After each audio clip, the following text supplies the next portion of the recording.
ഇന്നത്തെ എൻ്റെ യാത്ര പോർച്ചുഗലിന്റെ ഉയരങ്ങളിലേക്കാണ്. അതെ, mountain of Portugal Serra da Estrela സമുദ്രനിരപ്പിൽ നിന്ന് 1993 മീറ്റർ ഹൈറ്റിലേക്കാണ് ഇന്നത്തെ എൻ്റെ യാത്ര.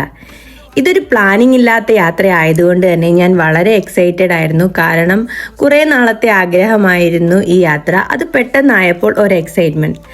ആ കാണുന്നതാണ് സേറാ ദി എസ്ത്രേല. അപ്പോൾ നമ്മൾ സേറാ ദി എസ്ത്രേല ഏകദേശം എത്താറായി. പോകുന്ന വഴിയിൽ കാഴ്ചകളൊക്കെ കണ്ടതിന് ശേഷമാണ് യാത്ര തുടർന്നത്. ആദ്യത്തേത് പൈൻ മരങ്ങൾ നിറഞ്ഞ ഒരു പാർക്കായിരുന്നു. രണ്ടാമത്തേത് ഒരു കിടിലൻ വ്യൂ പോയിന്റും. അപ്പോൾ അവിടുത്തെ കാഴ്ചകളൊക്കെ കണ്ടതിന് ശേഷം ഞങ്ങൾ യാത്ര തുടർന്നു.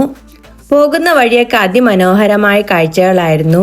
മഞ്ഞു മൂടിയ കൊടുമുടികളും പച്ചപ്പാർന്ന താഴ്വരകളും ക്രിസ്റ്റൽ പോലെ തെളിഞ്ഞ തടാകങ്ങളും, അങ്ങനെ പ്രകൃതിയുടെ ഹൃദയത്തിൽ നിന്നുയർന്നൊരു സ്വപ്നലോകം. സേറാ ദി എസ്ത്രേല മൗണ്ടനിലെ ഏറ്റവും ഹൈറ്റ് കൂടിയ സ്ഥലത്തെ തോർ എന്നാണ് പറയുന്നത്.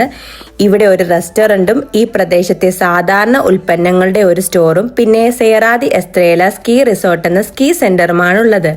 ഇവിടെ ടൂറിസ്റ്റുകളെ മെയിനായിട്ട് ആകർഷിക്കുന്നത് ഇവരുടെ ട്രഡീഷണൽ ചീസായ സേറാ ദി എസ്ത്രേല ചീസാണ്. ഇത് ഇവിടെ നിന്ന് മാത്രമേ വാങ്ങാൻ കഴിയൂ. അങ്ങനെ അവിടുത്തെ കാഴ്ചകളൊക്കെ കണ്ടതിന് ശേഷം ഇനി ഞങ്ങൾ സേറാ ദി എസ്ത്രേലയോട് വിട പറയുകയാണ്. ഇതൊരു പ്ലാനിങ് ഇല്ലാത്ത യാത്രയായിരുന്നെങ്കിലും ഈ യാത്ര അതിമനോഹരമായിരുന്നു.